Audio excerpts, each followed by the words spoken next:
মোটরসাইকেলে স্ত্রীকে নিয়ে ৬৪ জেলা ভ্রমণ করলেন ৫৬ বছর বয়সী মাদ্রাসা শিক্ষক তাজুল ইসলাম। সর্বশেষ মাত্র ৬ দিনে পাড়ি দিয়েছেন ১৭৭৭ কিলোমিটার পথ। টেকনাফ থেকে নাটোর পর্যন্ত প্রায় ৭০০ কিলোমিটার একটানা একটি ডিসকভার ১০০ সিসির বাইক নিয়ে দীর্ঘ পথ পাড়ি দেন এই দম্পতি। দীর্ঘ এই ৭১৮ কিলো রাস্তা রাত্রি এবং দিন এবং বৃষ্টি রোদ গরম অপেক্ষা করে বাড়ি পৌঁছেছি সুস্থ শরীরে। আমার খুব ভালো লেগেছে। বয়স ৫৬, ডায়াবেটিস ও হৃদরোগে আক্রান্ত। চিকিৎসকদের কঠিন পরামর্শ ছিল জীবনকে সীমাবদ্ধ করে বিশ্রামে থাকতে হবে সবসময়, কিন্তু তাজুল ইসলাম শারীরিক সীমাবদ্ধতাকে জয় করে শুরু করেন নতুন এক যাত্রা। প্রকৃত ট্যুর বা ভ্রমণ আমার শুরু হয় ওপেন হার্ট সার্জারি ১৬ সালের পরে ১৭ সাল থেকে। বর্তমান প্রজন্মের অনেকেই আমার এই ওপেন হার্ট সার্জারি দেখে অনেকেই যখন বাইক করে বের হয়েছে অনেক বাইকাররা আমাকে দেখে হেসেছে। পরবর্তীতে যখন কোনো গ্রুপে আমি পোস্ট করেছি তারা ক্ষমাও চেয়েছে, বলছেন না পারেন আপনি। এটা আমাকে আরো বেশি উৎসাহিত করেছে, আমার ভালো লেগেছে। নাটোরের সিংড়ার মহিষমারি ইসলামিয়া দাখিল মাদ্রাসার শিক্ষক তাজুল ইসলাম। তিনি একজন সাধারণ মানুষ হলেও অসাধারণ স্বপ্নবাজ তিনি। ২০১৬ সালে ওপেন হার্ট সার্জারির পরও হার মানেননি তাজুল, বরং শুরু করেছেন জীবন জয়ের নতুন এক অধ্যায়। স্ত্রী ফেরদৌসী আরাকে সাথে নিয়ে মোটরসাইকেলে ঘুরলেন দেশের ৬৪ জেলা। মৃত্যুর কাছাকাছি থেকে যখন ফিরে আসি সেটা ছিল ২০১৭ সাল। তখন থেকে আমার ভ্রমণের খুব ইচ্ছা জাগে। তখন আমার এই বাংলাদেশের ৬৪টা জেলা ঘুরে বেড়ানোর শখ জাগে এবং তখন আমি আমার এই ডিসকভার 100 গাড়িটা নিয়ে এবং আমার স্ত্রীকে নিয়ে বাংলাদেশের আনাচে কানাচে বিভিন্ন জেলায় ঘুরেছি। ১৬ সালে সে হার্ট অ্যাটাক করে, তাকে বাইপাস সার্জারি করে নিয়ে আসার পরে আমরা বসে বসে চিন্তা করি যে চলো এখন আমরা ঘুরি। তখন বাইক নিয়ে আমরা ২২ সাল থেকে শুরু করছি। তাজুল বাইক চালানো শুরু করেন ১৯৯৯ সাল থেকে। মূলত দূর দূরান্তে বাইক নিয়ে ঘোরার স্বপ্ন ছিল তার, কিন্তু সংসার, শিক্ষকতা আর দায়িত্বের চাপে সেই ইচ্ছা দীর্ঘদিন চাপা পড়েছিল তাজুলের। পারিবারিক জীবনে ২ ছেলে ও ১ মেয়ে সন্তানের জনক তিনি। আমার ছেলে মেয়ে, আমার বিবাহিত জীবন ২৬ বছর।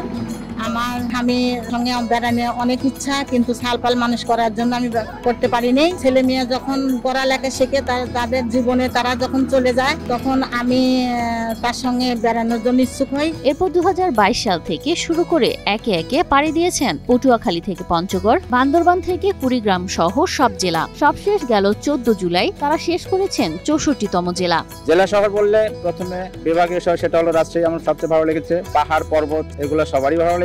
আমি ভ্রমণ পিপাসু মানুষ হিসেবে সবকিছু ভালো লাগে। আমি সেই মন মানসিকতা নিয়ে বাড়ি থেকে বের হই। আমার সর্বশেষ ট্যুর ছিল নাটোর থেকে ফেনী হয়ে খাগড়াছড়ি এবং সাজেক। সেখান থেকে ফিরে আমি খাগড়াছড়ি, রাঙ্গামাটি, বান্দরবন, কক্সবাজার এমনকি টেকনাফ শেষ পর্যন্ত এখানে পৌঁছেছি। সেখান থেকে আমার বড় একটা অভিজ্ঞতা। ৭১৮ কিলো রাস্তা সকাল ৮টায় রওনা দিয়ে পরের দিন সকাল ৮টায় আমি বাসায় ফিরেছি।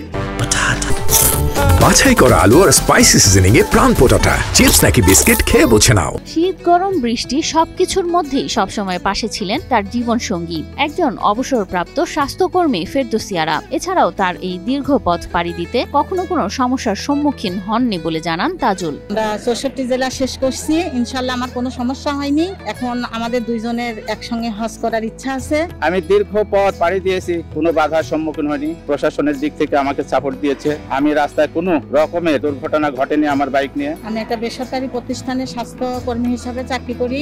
এই দম্পতি কেবল ভ্রমণ পিপাসু নয়, তারা একে অন্যের সাহস। নেই স্পন্সরশিপ, নেই ভিডিও কন্টেন্ট তৈরি পরিকল্পনা, আছে শুধুই ভ্রমণের প্রতি টান আর দেশের মানুষের সঙ্গে মিশে যাওয়ার আন্তরিক ইচ্ছা। কোনো টার্গেট নিয়ে বের হই কোনো জায়গায়, সেখানে পৌঁছি আমাকে অনেক ভালো লাগে। আবার নতুন নেশা পেয়ে বসে অন্য কোনো নতুন জায়গায় যাওয়ার জন্য আমি সেইভাবে প্রস্তুতি নিয়ে স্কুল ছুটি পেলেই আমার স্ত্রীকে নিয়ে গোটা বাংলাদেশ ঘুরেছি। যখনই স্কুল ছুটি পাই তখনই ব্যাগ গুছিয়ে আমার স্ত্রীকে পিলিয়ন হিসেবে নিয়ে আমি বাংলাদেশের আনাচে কানাচে প্রত্যেকটা জেলায় দর্শনীয় স্থান ঘুরেছি। একটি বাইক, একটি ব্যাগ, একটি ফোন আর একটি অদম্য মন নিয়ে দেশের পথে বারবার রওনা হয়েছেন তাজুল দম্পতি, আর পথে পেয়েছেন মানুষের অকৃত্রিম ভালোবাসা ও আতিথেয়তা। আমি সব জায়গায় সকলের সহযোগিতা পেয়েছি। বিভিন্ন গ্রুপে আগে আমি পোস্ট দিয়েছি, তারা আমাকে হেল্প করেছে। আমার কোনো রকমের সমস্যা হয়নি। শারীরিক আমি সবসময় সুস্থ থেকেছি দীর্ঘ ভ্রমণ করার পরেও। এটা শুকরিয়া। আশ্চর্য হয়ে যাচ্ছি যে এই ৬৪টা জেলার মধ্যে এখন লাস্ট জেলা হচ্ছে নাটোরে। এদের স্বামী স্ত্রীর মধ্যে যে এত ভালোবাসা আর এত আনন্দ,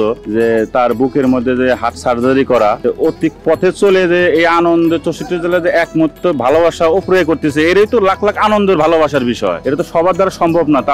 তাদের দুজনের মধ্যে যে এত আন্তরিকতা, এত ভালোবাসা, যে ৬৪ জেলাতে ভ্রমণ করে দেখিয়ে দিল যে নারী ও পুরুষের মধ্যে কোনো বিরোধ নাই। এদিকে দেশের ৬৪ জেলা ঘোরা তার জীবনের অন্যতম বড় অর্জন বলে জানান তাজুল তাজুল ইসলাম। বর্তমানে তার স্বপ্ন বাইক নিয়ে দেশের গণ্ডি পেরিয়ে বাইরে যাওয়া। বর্তমানে দেশের অনেক কিছু দেখার মতো আছে আমার বাংলাদেশে, অনেক কিছু দেখেছি। ভবিষ্যতে আমার পরিকল্পনা যদি সময় সুযোগ মিলে তাহলে দেশের বাইরে প্রতিবেশী রাষ্ট্র ভারত, নেপাল এবং ভুটান এই 3টা দেশ ঘুরবো। সবার জন্য আমার উপদেশ থাকবে, আপনারা সময় পেলে সুযোগ পেলে ঘুরেন। টাকা পয়সা আসবে, সময় পাবেন না। সময় পাবেন তো টাকা পয়সা থাকবে না। এই গল্প শুধু একটি দম্পতির ভ্রমণের নয়, এটি সাহস, ভালোবাসা আর স্বপ্নকে বাঁচিয়ে রাখার গল্প। বয়স কিংবা অসুস্থতা কখনো মানুষের স্বপ্নকে থামাতে পারে না। এই বোধের কারণে হয়তো তাজুল ফেরদৌস দম্পতির এই পথ চলায় বাধা হতে পারেনি কোনো বাধা। এটা আমাদের অনুপ্রেরণা। আমরা যুব সমাজ, আমাদের ঘুরলে যে আমাদের মন যে একটা হালকা হয়, এনাদের দেখে শেখা উচিত। এটাই প্রমাণ করে যে বয়স আসলে একটা সংখ্যা মাত্র, নিজের ইচ্ছা শক্তিটাই সবচেয়ে বড়। সবাই দোয়া করবেন আমাদের জন্য, আমাদের দাম্পত্য জীবন যেন আরো সুখের হয়, ভালো হয়।